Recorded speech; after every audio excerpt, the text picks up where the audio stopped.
Hello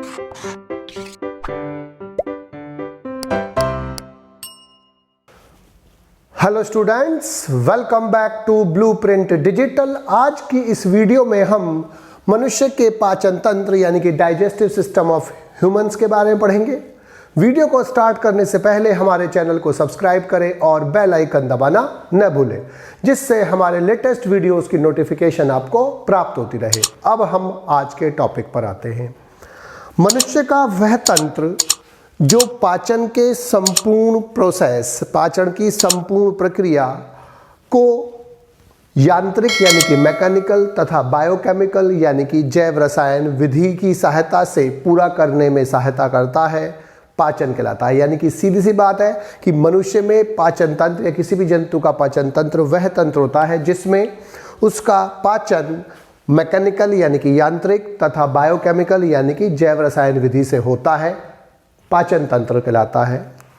मनुष्य के पाचन तंत्र में एक लंबी नलिका होती है जिसे हम आहार नाल कहते हैं यानी कि एलिमेंट्री कैनाल कहते हैं, और उससे संबंधित पाचक ग्रंथियां पाई जाती हैं। मनुष्य का जो आहार नाल है वो 8 से 10 मीटर लंबी खोखली पेशीय और अत्यधिक कुंडलित संरचना होती है, जो मुख से प्रारंभ होती है और एनस पर समाप्त होती है, गुदा पर समाप्त होती है। मनुष्य के आहार नाल में मुख्यतः जो पार्ट्स होते हैं, पहला होता है माउथ यानी कि मुख, दूसरा होता है मुख गुहा यानी कि बक्कल कैविटी या ओरल कैविटी, तीसरा फेरिंग्स यानी कि ग्रसनी, चौथा ग्रास नली यानी कि इसोफेगस, और फिर आंत होती है। आंत दो प्रकार की होती है। पहली छोटी आंत स्मॉल इंटेस्टाइन, इसकी जो लंबाई होती है वो छोटी होती है, वो इसके जो डायमीटर होता है वो छोटा होता है लेकिन बड़ी होती है। लार्ज इंटेस्टाइन का डायमीटर व्यास बड़ा होता है और ये साइज में छोटी होती है। छोटी आंत 3 भागों में बटी होती है, ग्रहणी यानी कि जोडिनम, मध्यांत्र यानी कि जेजुनम और इलियम। बड़ी आंत भी 3 भागों में बटी हुई होती है, सीकम, कोलन और मलाशय यानी कि रेक्टम, और मलाशय एनएस की सहायता से बॉडी से बाहर निकाला जाता है। पाचक ग्रंथियों में 5 प्रकार की जो पाचक ग्रंथियां होती है। लार ग्रंथि यानी कि सलाइवरी ग्लैंड, जठर ग्रंथि यानी कि गैस्ट्रिक ग्लैंड, आंतीय ग्रंथियां यानी कि इंटेस्टिनल ग्लैंड, यकृत यानी कि लीवर और अग्नाशय यानी कि पैनक्रियास। जो ड्यूडेनम होता है ग्रहणी, उसमें अधिकतम पाचन होता है, मैक्सिमम डाइजेशन होता है, जबकि मध्यांत्र में यानी कि जेजुनम में पाचन समाप्त होता है और इसमें अधिकतम अवशोषण होता है। मुख जो मनुष्य है, मनुष्य में जो मुख होता है वो एक अनुप्रस्थ दरार यानी कि ट्रांसफर स्लिट के रूप में होता है, और जो 2 ओस्टो यानी कि जिन्हें हम लिप्स कहते हैं के द्वारा घिरा होता है, अपर लिप्स और लोअर लिप्स। उसके बाद है मुख गुहा यानी कि बक्कल कैविटी। मुख अंदर की ओर एक बड़ी मुख गुहा में खुलता है जिसे मुख ग्रासन गुहा यानी कि बक्कोफेरेंजियल कैविटी कहते हैं। इस गुहा का जो प्रारंभिक चौड़ा भाग होता है वो फेरिंग्स कहलाता है यानी कि ग्रसनी कहलाता है, जबकि इसका जो पिछला सकरा भाग होता है यानी कि नैरो पार्ट होता है, जो छोटा पार्ट होता है, उसे हम ग्रसनी के उसको बोलते हैं, इसोफेगस कहते हैं। पीछे की तरफ इसोफेगस प्रेजेंट होता है फेरिंग्स पे। मुख गुहे का ऊपर की ओर जो तालू प्रेजेंट होता है, पैलेट द्वारा घिरा होता है, और पार्श्व में वो चीक यानी कपोलो से घिरा होता है, और नीचे की ओर जीभ से घिरा हुआ होता है, टंग से घिरा हुआ होता है। जो तालू का आगे वाला भाग होता है जो कठोर होता है, और जो पीछे वाला भाग होता है वो कम कठोर होता है, थोड़ा कोमल होता है, और जो ऊपर वाला पार्ट होता है इसे हम हार्ड पैलेट कहते हैं यानी कि कठोर तालू कहते हैं, जबकि पीछे का जो भाग होता है वो संयोजी ऊतक और अनैच्छिक पेशियों से बना हुआ होता है, इसलिए सॉफ्ट होता है, इसलिए इसको कोमल तालू कहते हैं यानी कि सॉफ्ट पैलेट कहते हैं। कोमल तालू का जो पिछला भाग होता है पीछे की तरफ, वो एक उभार के रूप में नीचे की ओर लटका हुआ होता है, जिसे हम अलीजिह्वा यानी कि कौवा, या हम इसे यूवुला कहते हैं। यूवुला भोजन के अंतर्ग्रहण के समय यानी कि इंजेक्शन के समय आंतरिक जो नेसल पोर्स होते हैं यानी कि जो नेसल चैम्बर्स से अंदर की तरफ जो पोर्स खुलते हैं, नेसल पोर्स भी बोलते हैं, उनकी ओपनिंग को ढक लेता है, जिससे भोजन नेसल चैम्बर में प्रवेश नहीं करता, केवल फूड वाली स्पेस में ही, फूड वाली ट्यूब में ही प्रवेश करता है। सॉफ्ट पैलेट ग्रसनी में उपस्थित होता है और इसे दो भागों में बांटता है।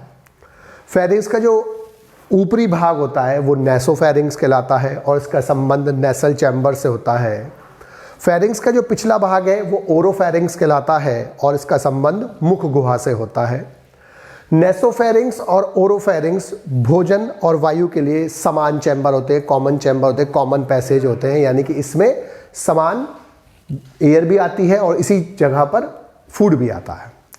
मुख गुहा के फर्श पर एक पेशीय चपटी मासल प्लेट लाइक संरचना उपस्थित होती है जिसे हम टंग यानी कि जीभ कहते हैं। जीभ का अग्रभाग फ्री होता है, मुक्त होता है, जबकि पीछे की तरफ वो हायोड बोन से जुड़ा हुआ होता है। टंग में 4 स्वाद होते हैं, स्वीट मीठा, सॉल्ट सोर खट्टा और बिटर। टंग फूड को चबाने में सहायता करती है, भोजन को निगलने में सहायता करती है, भोजन के साथ लार को मिलाने में सहायता करती है, 4 स्वादों को पहचानती है और हमारे बोलने में भी सहायता करती है। जो ओरल कैविटी है, जो हमारी जॉज हैं, उसके अंदर एक्टोमीजोडर्म के उद्भव से बनने वाली कठोर संरचनाएं उपस्थित होती हैं जो जबड़ों पर व्यवस्थित होती हैं, जिन्हें हम दांत यानी कि टीथ कहते हैं। टीथ शिकार को पकड़ने, भोजन को काटने और पीसने का कार्य करते हैं। स्तनधारियों में जो दांत होते हैं वो 3 लक्षण प्रदर्शित करते हैं। वो जो लक्षण है वो है थीकोडोंट, डाइफायोडोंट और हेटेरोडोंट। थीकोडोंट का मतलब क्या होता है कि जो दांत होते हैं उनमें सुविकसित जड़ें पाई जाती हैं, मूल पाई जाती है, रूट्स पाई जाती हैं, और जो जॉ बोन होते हैं, जबड़े होते हैं, उनके अंदर जो गड्ढे होते हैं जिन्हें हम एल्विलाई कहते हैं, सॉकेट्स कहते हैं, उनके अंदर वो फिट पाई जाती हैं। इस कंडीशन को हम बोलते हैं थीकोडोंट यानी कि गर्तदंती। द्विबारदंती का मतलब, डाइफायोडोंट का मतलब क्या है? इनमें दांत जीवन में 2 बार आते हैं। प्रथम दांत जो होते हैं जिन्हें हम मिल्क टीथ कहते हैं, दूध के दांत कहते हैं, वो बाद में टूट जाते हैं, उनकी जगह पर परमानेंट टीथ आते हैं, स्थायी टीथ आते हैं। तो इसलिए जीवन में 2 बार टीथ आते हैं, इसलिए हम इसको डाइफायोडोंट कहते हैं यानी कि द्विबारदंती बोलते हैं। जबकि विषम दंती का मतलब क्या होता है कि इनमें भिन्न भिन्न 4 अलग अलग प्रकार के टीथ पाए जाते हैं। पहले होते हैं इंसाइजर्स, फिर कैनाइन्स होते हैं, फिर प्रीमोलर्स और फिर मोलर्स। इंसाइजर्स जो है इन्हें हम कृंतक बोलते हैं या छेदक बोलते हैं। कैनाइन्स को रदनक बोलते हैं। प्रीमोलर्स को अर्ध चवर्णक बोलते हैं, जबकि मोलर्स को चवर्णक बोलते हैं। इंसाइजर्स भोजन को काटने के लिए यूज होते हैं। रदनक लंबे और नुकीले होते हैं जो भोज्य पदार्थों को चीरने और फाड़ने के लिए यूज होते हैं, लेकिन ये मनुष्य में वेस्टिजियल होते हैं। अग्र चवर्णक यानी कि प्रीमोलर ये भोजन को पीसने के लिए होते हैं और चवर्णक यानी कि मोलर्स भी भोजन को पीसने के लिए होता है।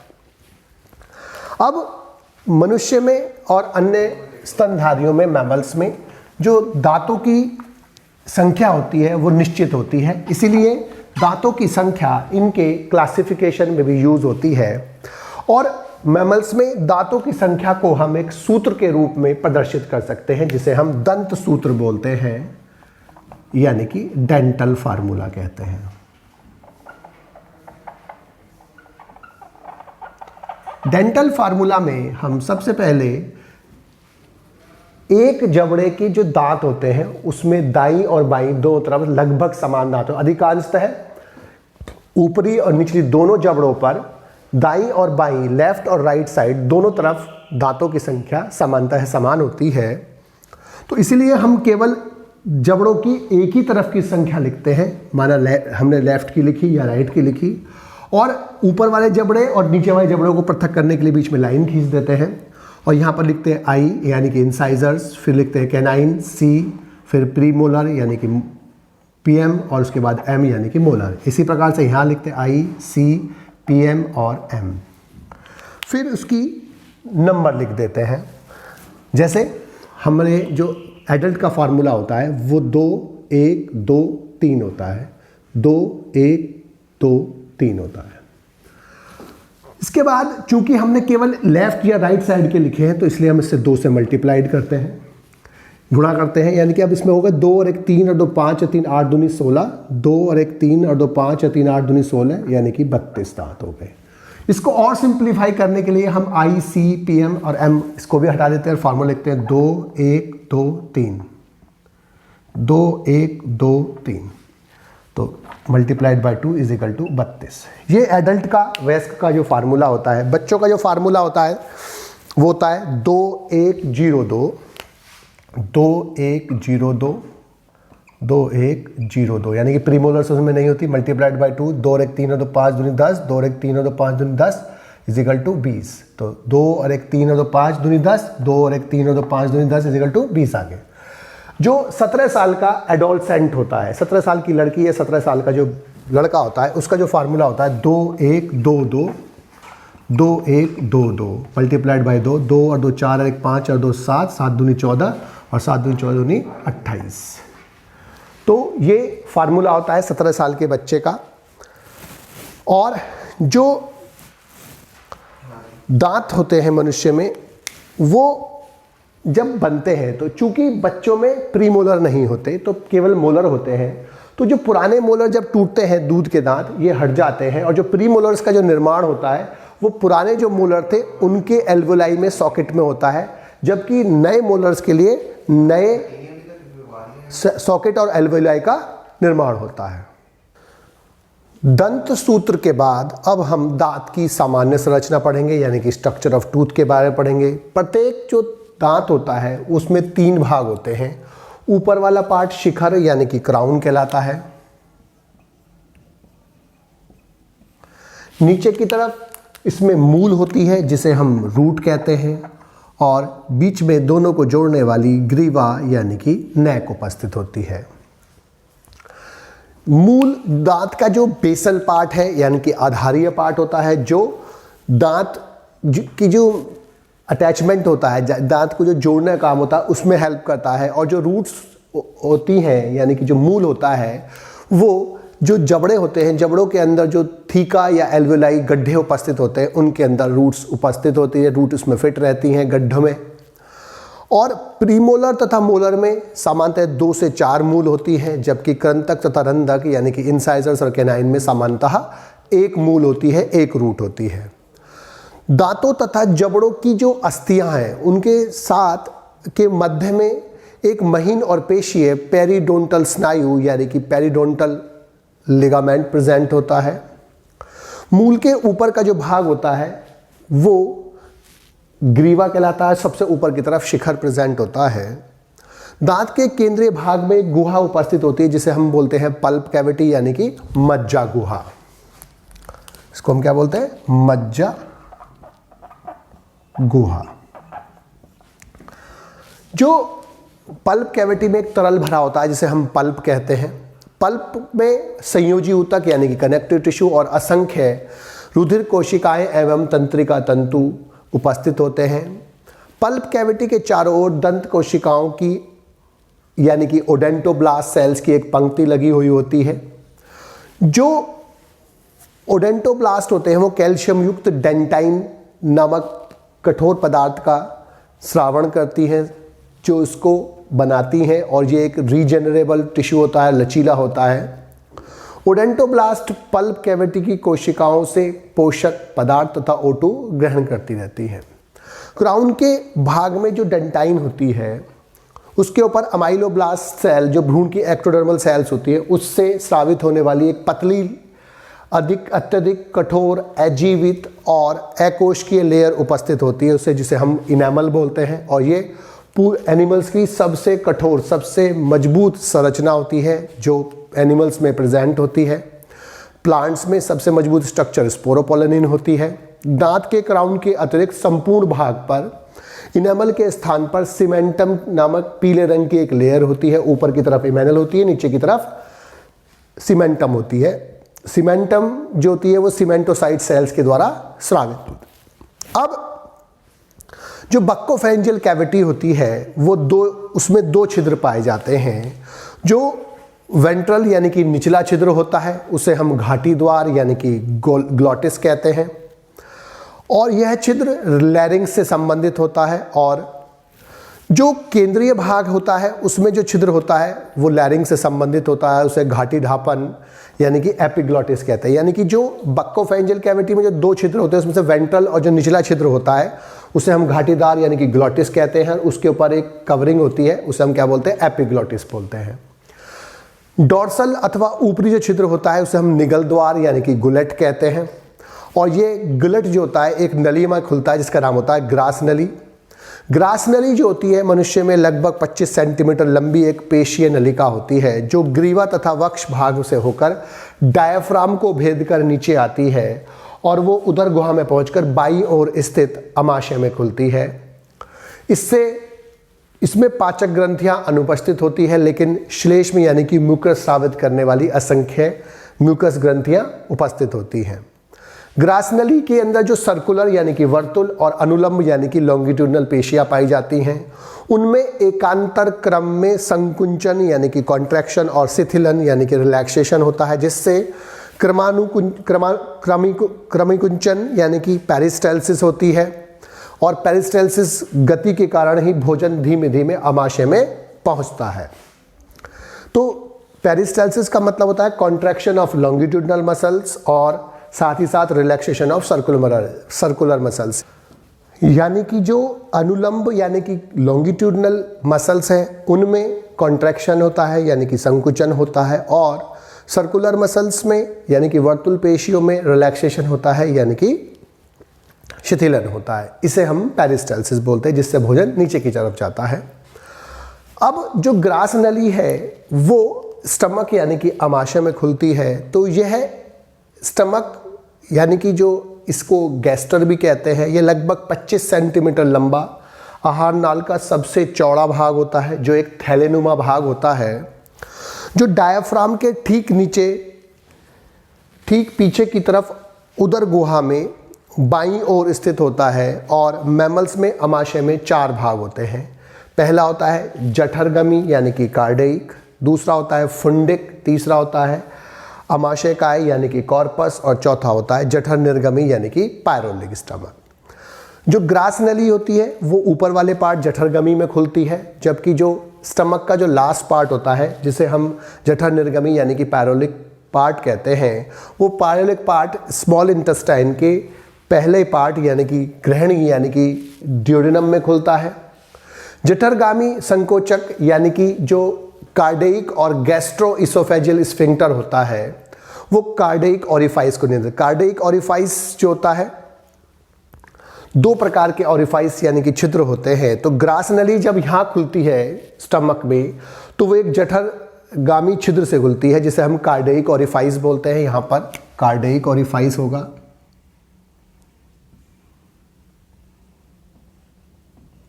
और एक ऑरिफाइस यहाँ पर होगा जहाँ पर ये स्मॉल इंटेस्टाइन में खुलेगा। और जो ये वाला पार्ट है इसको हम बोलते हैं पायरोलिक ऑरिफाइस। एक पेशी स्फिंक्टर यहां होगा, एक पेशी स्फिंक्टर यहां होगा। तो जो जठरगामी संकोचक यानी कि कार्डिक, गैस्ट्रो या गैस्ट्रो इसोफेजियल, क्योंकि इसोफेगस से गैस्टर में आ रही है तो gastro oesophageal sphincter cardiac orifice को नियंत्रित करता है, जबकि जठर निर्गमी संकोचक यानी कि पायरोलिक स्फिंक्टर जो होता है वो पायरोलिक ऑरिफाइस को नियंत्रित करता है।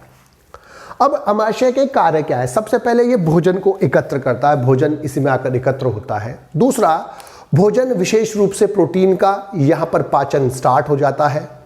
तीसरा, जठर ग्रंथियों द्वारा स्रावित जो गैस्ट्रिक जूस होता है यानी कि जो एंजाइम्स या उससे जूस प्राप्त होते हैं वो अमाशय की जो भित्तियाँ होती हैं, अमाशय की जो पेशियाँ होती हैं उसके द्वारा भोजन के साथ वो मिक्स हो जाता है। और अमाशय में भोजन का जो तरलीकरण होता है, लिक्विफिकेशन होता है, जिससे भोजन धीमे धीमे छोटी आंत में यानी कि ड्यूडेनम में छोड़ा जाता है। अब जो छोटी आंत है यानी कि स्मॉल इंटेस्टाइन है, ये आहार नाल का सबसे लंबा लगभग 6.25 यानी कि 6.25 यानी कि 6.25 मीटर लंबा पार्ट होता है जो संकीर्ण होता है, नैरो होता है, और ये कुंडलित पार्ट होता है। अब जो ये 3 भागों से बटा होता है ग्रहणी यानी कि ड्यूडेनम। पहला पार्ट जो होता है इसका ड्यूडेनम होता है, ये छोटी आंत का यू और सी के आकार का पार्ट होता है, और ये सबसे पहला चौड़ा प्रथम भाग होता है जहां पर अधिकतम जो होता है फूड आता है और यहाँ पर उस पर अधिकतम डाइजेशन होता है। जेजुनम सेकंड पार्ट होता है इसका, जो लगभग 2.5 सेंटीमीटर के आसपास लंबा होता है, और जो कुंडलित भाग होता है जो यहाँ पर भोजन का अधिकतम अवशोषण होता है और डाइजेशन कंप्लीट होता है। इलियम ये सबसे लंबा पार्ट होता है जो 3.5 मीटर लंबा होता है, और ये सबसे कुंडलित पार्ट होता है। इलियम में असंख्य लसिका ग्रंथियां पाई जाती हैं जिन्हें पेयर्स धब्बे यानी कि पेयर्स पैचेस कहते हैं, और ये लिम्फोसाइट्स का निर्माण करती हैं, और जो आंत में भोजन के साथ आए हानिकारक जीवाणु हैं उनको नष्ट करने का काम करता है। अवशोषण की सतह बढ़ाने के लिए छोटी आंत में 3 प्रकार की संरचनाएं पाई जाती हैं। पहले होते हैं म्यूकोसा फोल्ड यानी कि श्लेष्मिक प्रवर्ध,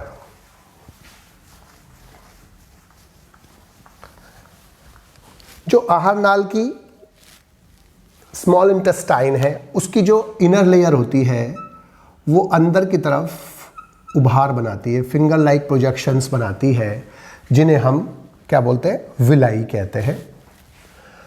और जो विलाई होती हैं वो म्यूकोसा लेयर से बनती हैं, और जो छोटी आंत है उसकी आंतरिक सतह से अनेक सर्कुलर फोल्ड्स भी बनते हैं जिन्हें हम म्यूकोसल फोल्ड्स भी कहते हैं। तो म्यूकोसल फोल्ड भी अब्सॉर्प्शन का एरिया बढ़ाती हैं, जबकि जो विलाई है यानी कि रसांकुर है वो भी अवशोषण की सतह बढ़ाती है। अब जो इसकी सेल्स होती है विलाई की, जिसे रसांकुर बोलते हैं, इनकी सेल्स को हम एंट्रोसाइट्स कहते हैं।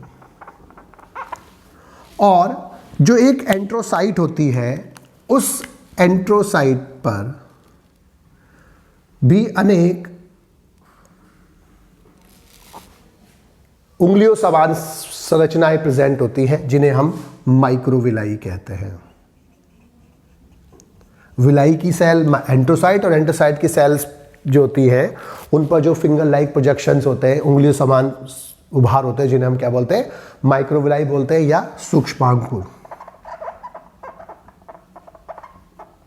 कहते हैं। इन तीनों सरफेस संरचनाओं के कारण अवशोषण की सतह बढ़ जाती है, यानी कि छोटी आंत की जो आंतरिक सतह पर अनेक वर्तुल यानी कि सर्कुलर फोल्ड्स पाए जाते हैं जिन्हें हम म्यूकोसल प्रवर्ध म्यूकोसल फोल्ड कहते हैं यानी कि श्लेष्मिक प्रवर्ध बोलते हैं। दूसरा रसांकुर यानी कि विलाई, जो म्यूकोसल लेयर होती है, श्लेष्मिक सतह होती है, वो उंगलियों समान संरचनाएं बनाती है जिन्हें हम विलाई बोलते हैं। और विलाई की जो सेल होती है वो एंट्रोसाइट्स होती है, और एंट्रोसाइट सेल पर जो उंगली समान संरचनाएं पाई जाती हैं उन्हें हम माइक्रोविलाई यानी कि सूक्ष्मांकुर कहते हैं। अब जो लार्ज इंटेस्टाइन है, जो इसका लास्ट पार्ट होता है इलियम, वो लार्ज इंटेस्टाइन के स्मॉल इंटेस्टाइन का last part ileum large intestine के पहले पार्ट में खुलता है, जिसे हम जो इलियम होता है वो खुलता है लार्ज इंटेस्टाइन का पार्ट, जिसे हम सीकम कहते हैं। सीकम बड़ी आंत का पहला पार्ट होता है और ये लगभग 6 सेंटीमीटर लंबी थैली समान संरचना होती है। और लार्ज इंटेस्टाइन में विलाई तथा माइक्रोविलाई अनुपस्थित होते हैं, और लार्ज इंटेस्टाइन में जो पहला पार्ट होता है वो सीकम कहलाता है, और ये छोटी आंत की इलियम का जो पार्ट होता है वो सीकम में आकर खुलता है, और जहाँ दोनों मिलते हैं, संगम होता है उनका, वहाँ पर एक संकोचक पेशी होती है जिसे हम इलियोसिकल का पार्ट या इलियोसिकल वाल्व कहते हैं उस संगम स्थल पर।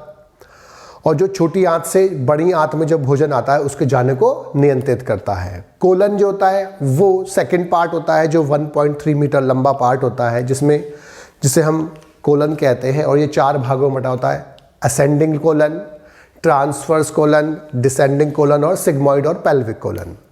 लास्ट पार्ट जो होता है इसका रेक्टम होता है, इसे मलाशय कहते हैं। लार्ज इंटेस्टाइन का ये लास्ट पार्ट होता है जो कोलन में खुलता है। कोलन जिसमें खुलता है वो मलाशय होता है। इसमें जो मल होता है, इसमें जो फीकल मैटर होता है, स्टोर होता है, और वो एक कैनाल में खुलता है जिसे हम बोलते हैं anal canal. Anal canal NS की सहायता से बॉडी से बाहर फैलता है। इसमें दो प्रकार के स्फिंक्टर होते हैं, इंटरनल एनल स्फिंक्टर यानी कि आंतरिक गुदा संकोचक, और दूसरा एक्सटर्नल। जो इंटरनल होता है वो इनवॉलंटरी होता है और जो बाहर वाला होता है वो वॉलंटरी होता है, अर्थात ऐच्छिक होता है, और इंटरनल वाला होता है वो इनवॉलंटरी होता है यानी कि अनैच्छिक होता है। तो इस प्रकार से जो हमारा डाइजेस्टिव सिस्टम है वो माउथ से स्टार्ट होता है, माउथ से बक्कल कैविटी, बक्कल कैविटी से फेरिंग्स, फेरिंग्स से इसोफेगस, इसोफेगस से स्टमक, स्टमक से स्मॉल इंटेस्टाइन का ड्यूडेनम, जेजुनम, इलियम, इलियम से फिर जो लार्ज इंटेस्टाइन में सीकम, सीकम से कोलन, कोलन से रेक्टम, रेक्टम से एनल कैनाल, एनल कैनाल से एनस, एनस से आउटसाइड द बॉडी यानी कि बॉडी से बाहर भोजन को निकालने के लिए एक संरचना प्रेजेंट होती है जिसे हम क्या बोलते हैं, एनस कहते हैं। बच्चों, आज की इस वीडियो में बस हम इतना ही पढ़ेंगे। हमारी इस वीडियो को आप लाइक करें और अपने दोस्तों के साथ शेयर करें। यदि आपका कोई डाउट है तो आप हमें कमेंट करके बता सकते हैं। इस अध्याय को और अच्छे से पढ़ने और समझने के लिए आप चित्रा प्रकाशन की बुक एक्टिव जीव विज्ञान की सहायता भी ले सकते हैं।